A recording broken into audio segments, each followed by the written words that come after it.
concern about taking rental units off of the market in what we all know is a very tight market where there is a housing shortage, which creates the whole rationale for rent regulation in the first place.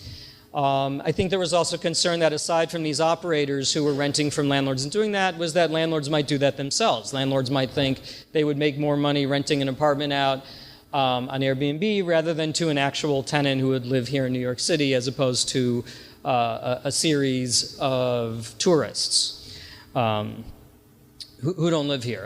Another big concern that comes up when you're talking about opposition to Airbnb is the fact that it brings into play insurance concerns. It brings into play fire safety concerns. One of the cases that talk about problems inherent with Airbnb is, I'm sorry, I just need to, it's a decision written by Justice Engeron.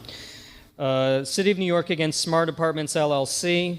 The citation is in the materials, and that talks about the fact that hotels are subject to stricter fire codes than apartment buildings are. And the rationale for that is that guests at hotels are going to be less familiar with their surroundings, so if they have to run out in case there's a fire, there's extra measures that hotels have to implement in order to be safe. They have to have sprinklers, they have to have more exits, that type of thing.